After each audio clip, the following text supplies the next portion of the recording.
Well, happy St. Patrick's Day 2020. And we're going to set a lot of the world events aside for just a few moments and look at these wonderful, joyful leprechauns that my parents designed for Simpich character dolls, mostly during the 1980s and 90s. This is the first inspiration that my dad had to design a leprechaun.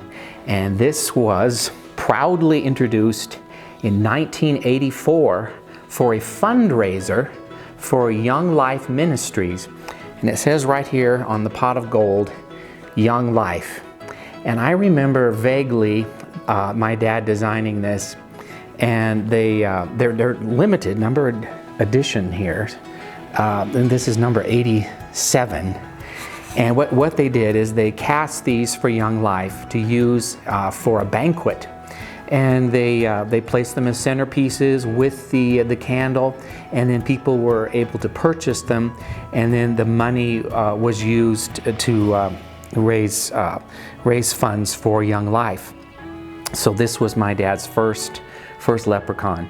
I remember back in about 1984 is when they were first using Super Sculpey to sculpt their designs. I had discovered Super Sculpey for designing my marionettes, and I enthusiastically let them know. My wife and I lived in Seattle at the time. You got to try this wonderful material. I think it would work great for the dolls. And so they just jumped right in and tried the Super Sculpey, which is a polyform plastic clay that you bake in the oven. And I can tell that my dad designed this piece out of Super Sculpey. You can tell by the detail in the back and the flow that he's able to get with the costume. Before that, you know, the head sculptures were all done in clay. And there were limitations and also some wonderful things that clay could do. But my dad just fell in love with Super Sculpey.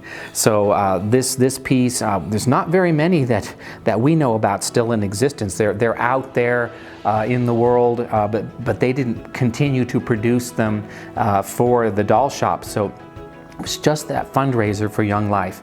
And we feel blessed to have this one in our collection here at Showcase.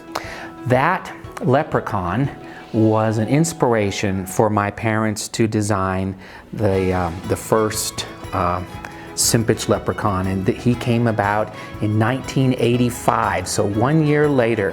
And this is actually the very first artist-proof leprechaun that they completed, and my parents decided to keep this piece.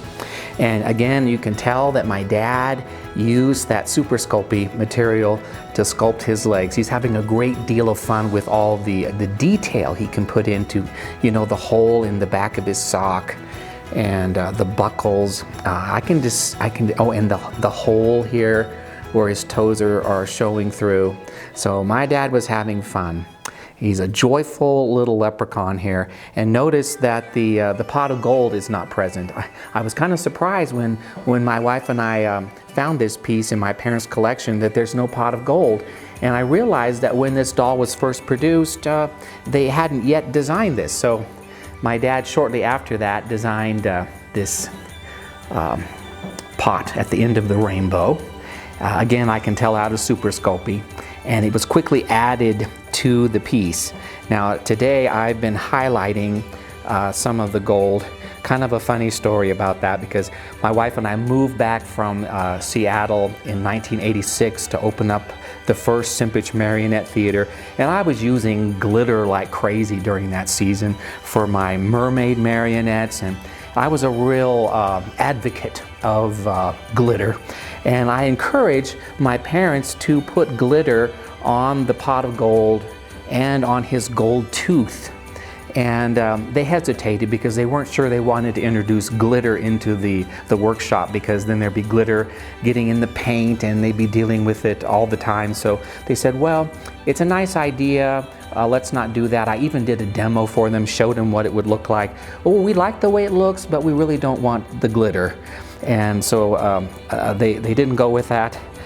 Later, when I designed some of my own pieces, I kind of insisted on glitter for the snow on my snowman and the base of one of my Santas and the star on the Star Keeper glitter. So eventually glitter kind of showed up in the workshop, and I became famous, or rather notorious, for my use of glitter, wanting the painters and finishers to use that, and it did get everywhere, but it still was great. So, but anyway, in highlighting these pieces, now this one here is more how he was sold for most of the 4 years that he was produced, and today I've just been kind of going back and kind of cleaning and putting a little extra shine on the pots of gold here.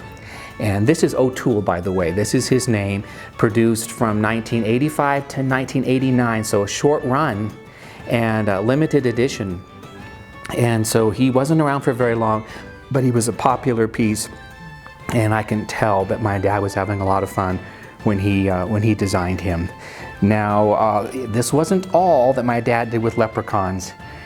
We have here a miniature O'Grady, and he was part of the Simpich family tradition porcelain collection, and he was produced in this size out of porcelain resin, and even smaller, and he came about in about 1994 and was produced for the Simpich Family Traditions Corporation.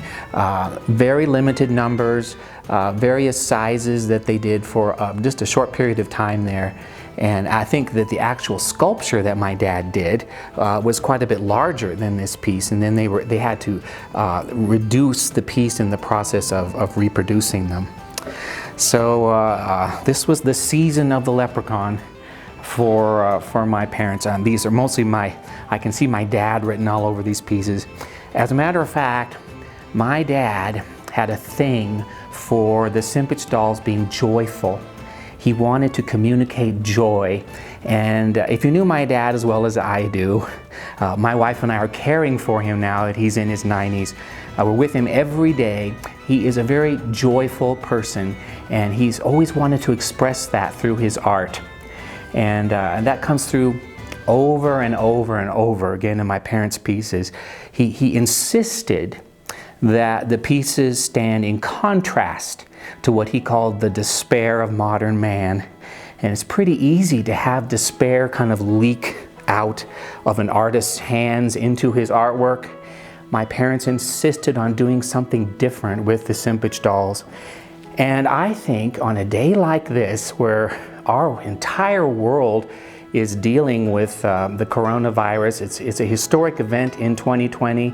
And I was thinking with the leprechaun here, the gold at the end of the rainbow, or the pot of gold, right now, the treasure might be for us maybe a package of toilet paper or sanitizer, hand sanitizer.